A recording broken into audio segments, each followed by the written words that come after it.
What's up, guys? Coach Cam back again with a leg day.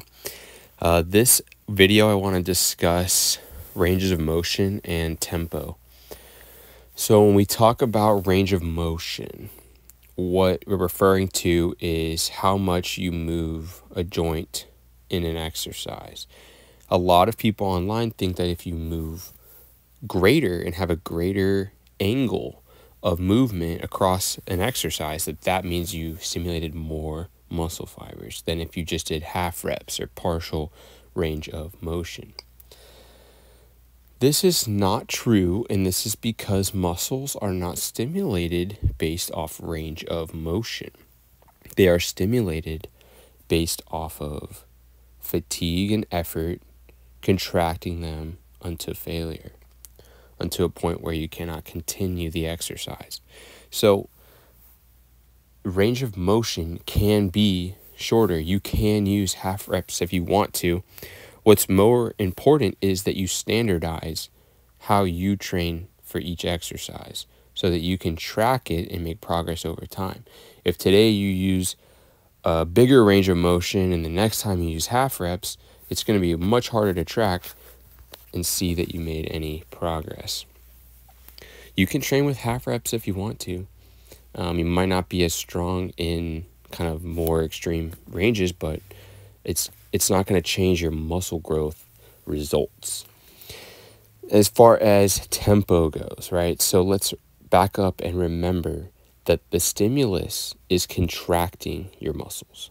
It's not moving something from point A to point B. It's contracting muscles, which doesn't have to be moved. You don't have to involve any movement to do that. You could have an old lady laying in a hospital bed isometrically contract her shoulders by holding a dumbbell up to the side, right? And she could hold that until failure, until she has to lower it down. That would be muscle failure. You can reach muscle failure with an isometric contraction. So for me, that kind of throws the whole tempo argument out the window in terms of people saying you need to use a really slow tempo or a really fast tempo. The reason you move with control is to continuously load the muscle.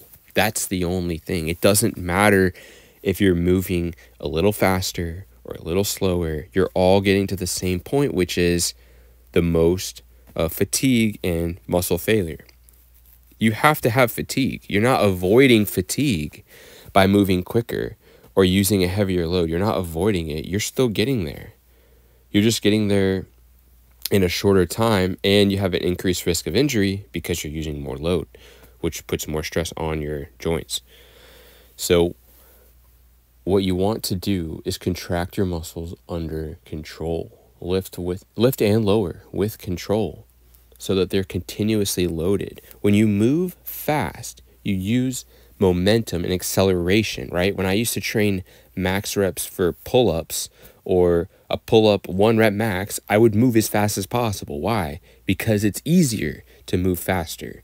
It's harder when you move with control or slower, making sure your muscles contract the entire way up and back down.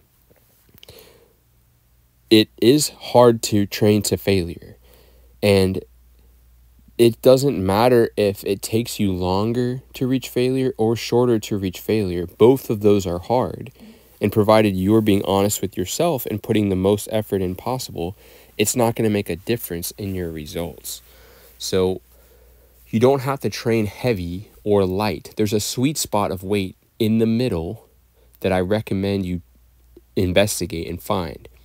It's most important to just go off of the weight that you used your last workout. So you don't need to just jump to heavy weight because someone said, oh, lift heavy, or jump to lighter weight because someone said, oh, lift light. No, you need to be tracking this stuff for yourself and look at your logbook. And from there, you can draw conclusions, say, oh, I need to add a little weight, So, don't worry so much about how heavy the weight is or your range of motion or the tempo you're using. Like I said, you don't even need a tempo. You can just hold the weight until you have to lower it. That would be an isometric contraction.